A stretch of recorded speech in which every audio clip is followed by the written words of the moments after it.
Muy buenas tardes, días o noches, mis queridos estudiantes. Espero que estén disfrutando de las clases de este diplomado. Mi nombre es Luis Fernando Bermeo Álvarez, yo soy abogado de la Universidad de Cartagena, soy especialista en negociación y mediación para la resolución de los conflictos de la Universidad Castilla-La Mancha en España y tengo una maestría en Derecho con énfasis en investigación de la Universidad del Norte. Asimismo, me desempeño en el Tecnológico Confenalco como docente del programa de Derecho y director del programa de Derecho. El día de hoy vamos a tratar algunos temas que tienen que ver con el módulo de Derechos Civiles y Políticos en el marco del diplomado en Derechos Humanos que estamos haciendo. Bien, para comenzar, quisiera que tengan en su mente las ideas más comunes, las ideas más conocidas y más frecuentes que tienen sobre qué son los derechos civiles y qué son los derechos políticos. Y una vez lo tengan claro, ¿no?, en su mente, para ustedes qué son esos derechos y cuáles serían, vamos a remontarnos a la historia, para que a través de la historia, desde el momento en que surgen esos derechos, tratar de comprenderlos hasta el día de hoy en Colombia, en los municipios, barrios, lugares donde ustedes viven, cómo se evidencian o cómo se viven esos derechos, ¿vale? Bien, lo primero que tenemos que decir es que los derechos civiles y políticos se ubican en un momento histórico determinado de la cultura de Occidente. Llamamos cultura de Occidente a el mundo o una parte del mundo que comparte unos criterios culturales específicos, entre ellos nuestro país y las personas que vivimos en nuestro país, Colombia. Esos criterios son la filosofía griega, el derecho romano y la tradición judeocristiana. Cuando esas tres características aparecen en un lugar determinado y en un momento histórico específico, podemos decir que las personas que allí viven pertenecen a la cultura occidental, ¿vale? Personas que todavía estudian o leen la filosofía griega, las personas que, o en los países en donde se aplica el derecho del sistema romano, donde hay jueces, en fin, todo esto, y al mismo tiempo en los países o las poblaciones donde la mayoría o una gran parte de la población comparte el credo judeo-cristiano. Las religiones de base judeo-cristiana son el Islam, el judaísmo y el cristianismo. En esas culturas, o en esa cultura, en esa sociedad, se expresó aproximadamente en el siglo XVIII en Europa una discusión fundamental, en Europa y en Norteamérica. Esa discusión fundamental era si la sociedad debía ser gobernada por reyes o seguir siendo gobernada por reyes o si debía ser gobernada por el pueblo. El pueblo en ese sentido era la expresión más importante de la sociedad. Entonces, la pregunta que se hicieron estas personas en su momento fue: ¿dónde está el poder? Si el poder está en el rey o el poder está en nosotros, el pueblo. Y esas personas respondieron a esa pregunta de esta manera: el poder reside en el pueblo, ¿no? En ese sentido se creó la idea de constitución, que básicamente indica que debe haber o existe un contrato social o un pacto social que todos los ciudadanos hacemos para vivir en sociedad. Todos los ciudadanos consideramos que es mejor vivir bajo unas reglas que vivir sin reglas, porque si vivimos sin reglas probablemente vamos a caer en un desastre, ¿no? Vamos a caer en una tormenta de daños y, en fin, habrá probablemente guerras. Para evitar eso, creamos un contrato social en el que estipulamos con nuestro poder quién debe gobernar y qué reglas nos vamos a dar nosotros mismos como ciudadanos. Esa idea de contrato social se expresa en tres filósofos de la época o en su momento. El primero, John Locke. El segundo, Thomas Hobbes. Y el tercero, Jean-Jacques Rousseau. El primero, Thomas Hobbes, que es muy interesante, planteó la idea que el Estado que es como el organismo o el aparato general que regula la vida en la sociedad de los ciudadanos, el Estado era malo, el Estado era un monstruo, así como él lo llamó en su libro El Leviatán. El Estado es malo, el Estado es un monstruo, pero es necesario. Entonces, al ser el Estado necesario, debemos convivir con las reglas que nos da ese Estado. Esa es como la idea preliminar del pacto social que hacemos para Thomas Hobbes. John Locke siguió esa argumentación diciendo que más allá de que el Estado sea bueno o malo, todos los ciudadanos debemos hacer ese pacto social para vivir en armonía, porque si no, caemos en un caos. Y Jean-Jacques Rousseau planteó algo totalmente diferente. Rousseau planteó que no es necesario que la gente viva mal cuando no hay reglas. Él considera que hay una posibilidad de que las personas vivan bien, vivan perfectamente, felices, tranquilos, aún sin reglas. Recuerden que estos filósofos de la época del siglo XVIII aproximadamente vivían en Europa. Europa ya tenía calles, tenía carros, bueno, no estoy seguro si carros, pero tenía tecnología, tenía cierto nivel tecnológico y cultural, obviamente. Pero Rousseau estaba pensando en los diarios de Cristóbal Colón y otros conquistadores de Europa a Latinoamérica, que recuerden que le llamaban las Indias, y a las personas que vivían en las Indias le llamaron indígenas. Cuando los conquistadores vinieron a Latinoamérica, se dieron cuenta que la gente, a pesar de vivir sin derecho, pero sí con unas reglas, vivían bien, vivían tranquilos. Los indígenas con sus taparrabos y sus dioses y su chicha, vivían felices y no necesitaban el Estado, la civilización que tenía Europa. Entonces, Rousseau con ese argumento dijo que el derecho no es necesario, no es un mal necesario, y el Estado no es un mal necesario. Simplemente el Estado y el derecho ayudan a vivir mejor. Para él, ayudan a vivir mejor, pero él considera que hay un riesgo en la sociedad siempre de que el gobernante abuse de su poder. Y eso es un principio antiguo, yo me imagino que ustedes también deben conocerlo. Ese principio dice que todo el que tiene el poder se corrompe. Eso lo dijo Maquiavelo, entre otras personas. Entonces, para que el que tenga el poder, en este caso, que era el rey o el príncipe, no se corrompa, tenemos que hacer un contrato. Y fíjense que hacer un contrato es diferente a hacer un pacto. Un pacto es empeñar la palabra como una palabra de caballero, por decirlo de alguna manera. Entonces, ¿qué pasa si violo ese pacto? Pues técnicamente no pasa nada, ¿no? Violo simplemente mi palabra, no soy un hombre honrado, en fin, pero no hay ninguna consecuencia más allá del desprestigio que tiene una persona que incumple un pacto. Pero en un contrato, si alguien incumple un contrato, tiene que pagar, ¿no? Ustedes saben eso, ¿no? Ustedes habrán hecho contratos, compraventas, en fin, contrato de transporte con la mototaxi, con lo que sea. Si no me cumplen los términos del contrato, me tienen que pagar, me tienen que indemnizar, me tienen que resarcir los daños que sufran.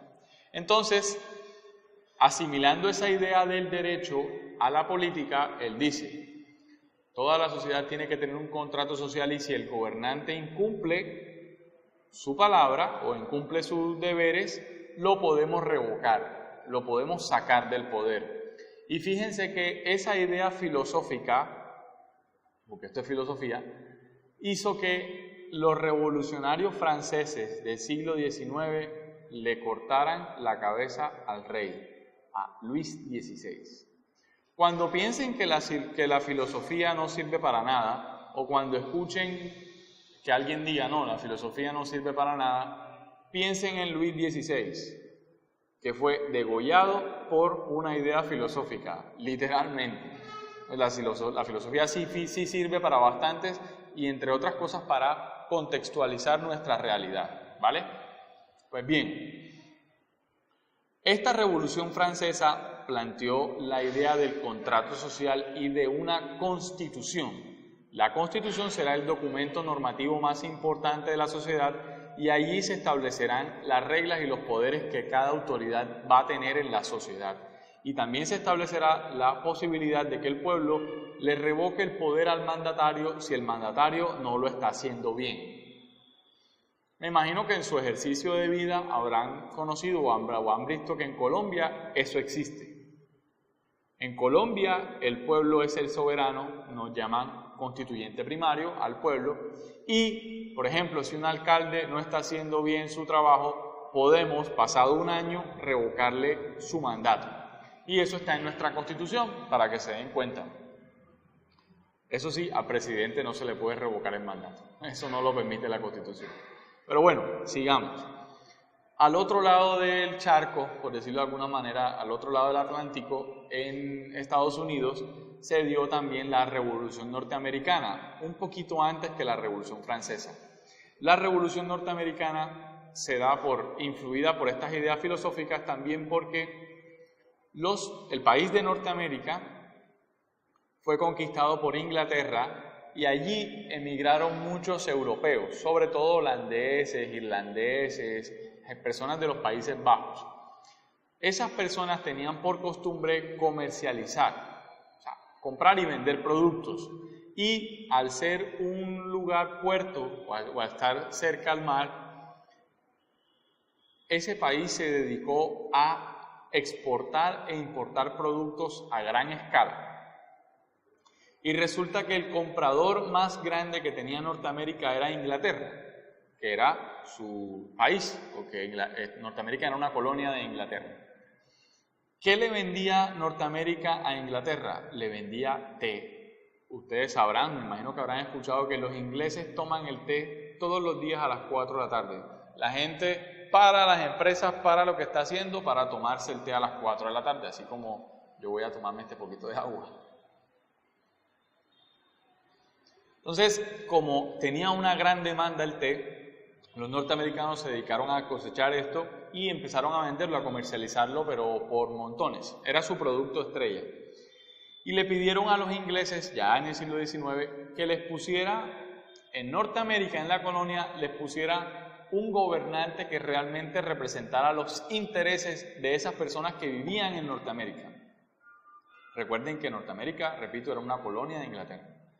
Y el rey de Inglaterra dijo que no, que él para allá no iba a mandar a nadie realmente que representara esos intereses, a nadie de alta alcurnia, sino que entre ellos se dieran un representante que él lo avalaba o él mandaba a alguien de bajo nivel, porque ahí solamente vivía gente de bajo nivel y listo. Se imaginarán qué pasó. La gente no estuvo de acuerdo con eso y empezó un movimiento a favor de la independencia de Norteamérica frente a Inglaterra. La respuesta del rey a esta acción fue ponerle un impuesto al té. Eso hizo que la gente, además de que estuviera amargada, viera reducidos los ingresos que recibían por la comercialización del té. Y cuando a un comerciante le tocan el bolsillo, ahí viene el problema.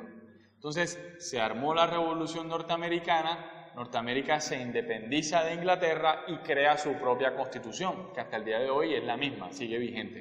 Entonces fíjense que a los dos lados del Atlántico, en Europa, en Francia y en Norteamérica, en América, pues ya propiamente en Estados Unidos, aparece por primera vez la idea de constitución, ¿no? Dos constituciones que serán el marco normativo que regirán a esos estados.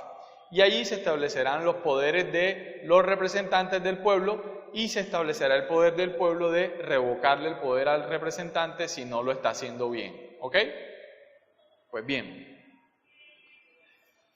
Pero lo clave en este proceso es entender que las personas que hicieron estas revoluciones eran comerciantes. La clase social que llevó a este cambio en la historia de la sociedad es la gente que vendía y compraba productos. No fue una revolución de campesinos, como tenemos hoy tantas personas en nuestro país, rural, con una gran brecha rural con relación al urbano. No, fue la gente de la ciudad, la gente que vendía y compraba productos y que iba a las universidades, la que hizo estas revoluciones. Y en ese sentido, esas personas quisieron plasmar en esas constituciones sus intereses. Esto no es del todo altruista, como alguien lo pueda pensar. Entonces, los intereses de un comerciante, ¿cuáles son? Primero, tener tanta plata como sea posible. Y segundo, participar en política. De allí viene la idea de derechos civiles y derechos políticos que hoy estamos contextualizando. ¿Cuáles son esos derechos civiles en ese sentido? Tener plata, tener dinero. Eso se llamó liberalismo económico. Entonces, el primer derecho común que ustedes escuchan es la libertad. Fíjense que en la Declaración de Derechos Humanos del Hombre y del Ciudadano en Francia, los derechos que son protegidos allí son libertad, igualdad y fraternidad. Y fíjense que el orden no es arbitrario, ¿no? El orden está pensado, está orientado. Primero es la libertad, después va la igualdad y por último va la fraternidad. ¿Qué tal que invirtiéramos ese orden? Primero la fraternidad, después la igualdad y por último la libertad. Tal vez fuéramos otras sociedades. Pero como el primer derecho que se garantiza en nuestro país y en toda la cultura occidental es la libertad, se entiende la libertad como derecho civil en el sentido de dedicarnos a hacer tanta plata como queramos. Y en ese sentido, el Estado no puede intervenir en ese deseo que nosotros tenemos. ¿Qué quiere decir que el Estado no puede o no debe intervenir en ese deseo que nosotros queramos de hacer tanta plata como sea posible? Que el Estado no nos puede dar de comer, porque si nos da de comer está afectando a la economía, porque se supone que la persona tiene que buscar su propia comida. ¿Cómo? Trabajando. Y si las personas no trabajan, la economía no mejora, el país no avanza. Entonces, fíjense cómo este argumento, esta idea de derecho de la libertad civil tiene este sentido económico. Somos libres para trabajar y si no trabajamos, no comemos, lamentablemente. En ese sentido, somos libres de decidir cómo queremos vivir, si debajo de un puente o en una mansión, pero eso es problema de nosotros. El Estado no se va a ocupar por ese problema, nosotros veremos. Somos libres y nos va a proteger nuestra decisión. Bien, al mismo tiempo, si se fijan bien, las normas que se promulgaron una vez se dieron estas constituciones fueron los derechos civiles. Y esos derechos civiles regulan el comercio entre las personas, el patrimonio de las personas, aún después de la muerte. Entonces, lo primero que surge después de estas constituciones es la idea del Código Civil. ¿Y qué hay en el Código Civil? En Colombia tenemos un Código Civil, por supuesto, desde hace un siglo o más. El Código Civil regula las relaciones privadas entre las personas. ¿Cuáles son las relaciones privadas entre las personas? La economía. Los contratos, las deudas, el patrimonio, qué pasa si yo muero, quién se queda con mis bienes, en fin, eso está allí en el Código Civil. Al mismo tiempo, los atributos de la personalidad, o sea, los derechos que son personalísimos, el nombre, la nacionalidad, el domicilio, etcétera, etcétera. Entonces, todo esto está unificado a un contexto histórico que hay que tener en cuenta. Y en ese sentido, los derechos civiles se utilizan para darle una personalidad a ese ciudadano y al mismo tiempo para desplegar en él la necesidad de producir dinero, producir riqueza, porque es necesario. Si no producimos, no comemos, y si no comemos, el Estado se quiebra y el Estado vive de nuestros impuestos. Así que para pagar impuestos tenemos que trabajar, producir riqueza. En fin, esa es, digamos, la parte esencial de este aspecto del liberalismo económico. Al mismo tiempo, el Estado, como he dicho, tiene que retirarse de la economía y tiene que asegurar que el mercado, la economía, nuestro trabajo, se dé bien. Simplemente eso es lo que tiene que hacer. ¿Qué pasaba antes? El rey era el responsable de la economía del Estado. Y si la gente no tenía pan, como pasaba en Francia, pues tenía que el Estado darle pan. Entonces, Adam Smith, que es un famoso filósofo que creó la disciplina económica, fue el que planteó la teoría o la ley de la oferta y la demanda. Señor Estado, usted no sabe hacer negocios, sálgase de la economía y deje a la gente que sí sabe hacer negocios, que entre al mercado y haga los negocios que quiera. Usted simplemente cobre impuestos y deje que los comerciantes se desarrollen. Adam Smith también planteó una idea interesante, y es que esto permitía al Estado asegurar el bien común. Pero ¿cómo puede asegurar el bien común? Dice Adam Smith. Porque cada quien busca su propio beneficio. Entonces, como cada uno busca su propio beneficio, la suma de la búsqueda de nuestro propio beneficio entre varias personas será el bien común. Dicho de otra manera, como todos buscamos nuestro bien particular, la suma de esa búsqueda será el bien común. Así de sencillo. Es decir, que no debe haber choques en esa búsqueda, sino sumas. Pues eso suena muy bonito, pero yo realmente les pido que reflexionen si eso realmente se da de esa manera. En fin. Bien, otro aspecto importante para destacar en esta época es que existen otros derechos civiles diferentes a la libertad que son importantes para los ciudadanos en ese momento y que hay que resaltar. Es la vida, por ejemplo. El Estado no puede quitarle la vida a las personas. Así como no puede decidir cómo debe vivir una persona, tampoco puede matarlo. Y en ese sentido también se crearon algunas garantías para los ciudadanos para que un buen día el gobernante no amaneciera con rabia y mandara a matar a un pobre campesino o un pobre ciudadano. Entonces aparece la abolición de la pena de muerte y el principio de derecho que dice que sin una ley previa no puede haber una pena. Entonces fíjense cómo van dos derechos de la mano que son civiles, la libertad y la vida. Y por último, el tercer derecho civil, pues importante en este sentido y en esta época, es el derecho a la honra. Digamos, todo ciudadano, al mismo tiempo comerciante o no, tiene el derecho a tener un buen nombre.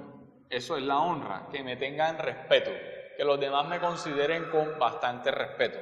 Entonces, en ese sentido, así planteado, esos tres derechos configuran la esencia de los derechos civiles en sus inicios: vida, honra y bienes. Bienes en el sentido de libertad económica. Honra, como les he dicho, respeto. Los comerciantes, además, y esto hay una relación, negocian entre sí por el buen nombre. Entonces, a todos nos interesa tener un buen nombre para que nos presten dinero los bancos, para que podamos hacer negocios entre nosotros y también para que podamos vivir tranquilos, ¿no? Y al mismo tiempo que el Estado nos respete la vida, que el Estado no se meta en nuestros asuntos ni nos mate un buen día que le dé la gana. ¿Bien? Entonces, esos son los aspectos de los derechos civiles que le quería comentar. Por otra parte, aparece la idea de derechos políticos. Los derechos políticos aparecen más en Francia que en Inglaterra y nuestro país tiene esa tradición francesa más que inglesa o norteamericana. ¿En qué consisten esos derechos políticos? Consisten en la posibilidad que tienen los ciudadanos de modificar a los gobernantes cuando ellos quieran y de darse sus propias normas. Fíjense que para sustituir al rey se crearon 3 organismos del Estado. Los primeros, los jueces, que son los encargados de aplicar el derecho. Antes era el rey. Los segundos, el Congreso o el Senado, que son los legisladores, las personas que nosotros votamos a favor para que nos represente. Como somos tantas personas, no podemos tantas personas reunirnos en un lugar y decidir todos nuestros problemas. Imagínate si pongamos a decidir a votación popular, ¿debo o no comprar esta bolsa de café? ¿Qué pasa si no compro la bolsa de café? Hombre, vamos, elijamos, estoy un poco caricaturizando los problemas humanos, pero vamos a escoger unos representantes de cada región, de cada población, para que ese representante, en grupo con otros, resuelva los problemas de esa población que lo ha elegido, ¿vale? Entonces, el Congreso suple esa noción.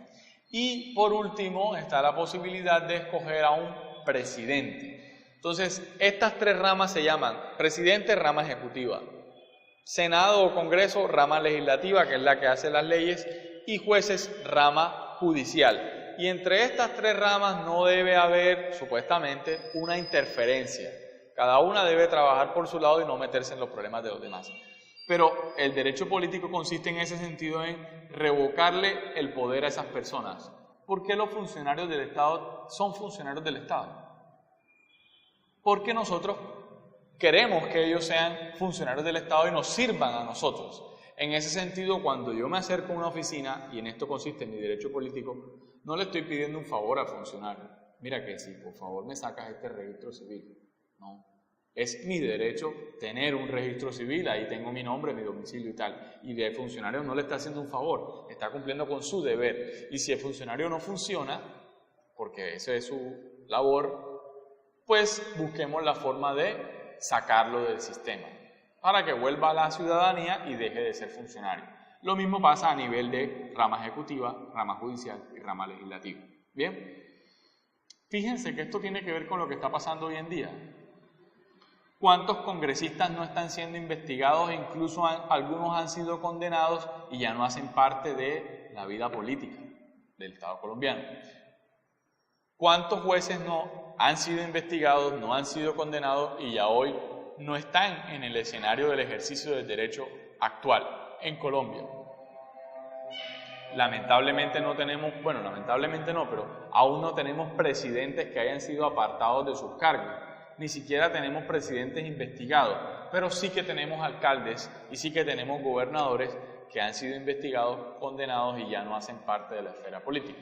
Por poner un ejemplo reciente y tengan una idea, Kiko Gómez, en Cartagena Manuel Vicente Duque, entre otros, que son los recientes, ¿no? Son los que más uno se puede acordar. Pues eso lo da esa posibilidad política que tenemos los ciudadanos de revocarle el mandato a quien no nos sirve. Incluso, va más allá, nuestro poder es mucho más fuerte. Podemos cambiar nuestra constitución cuando nosotros queramos, pero obviamente para cambiar nuestra constitución tenemos que cumplir ciertas reglas y ahí es donde se tuerce la cosa, se complica un poco la cosa. Las reglas obviamente las hacen los funcionarios y no es tan fácil cumplir esas reglas para revocar a los funcionarios y mucho menos revocar la Constitución.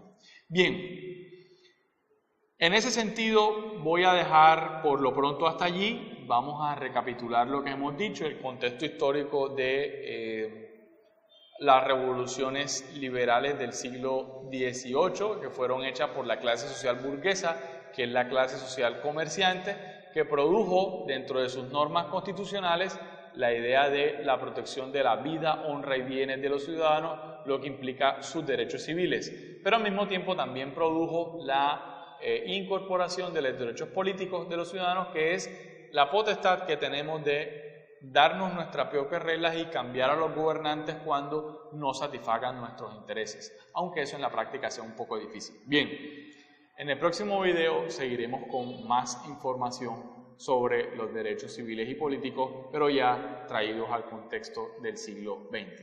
Muchas gracias.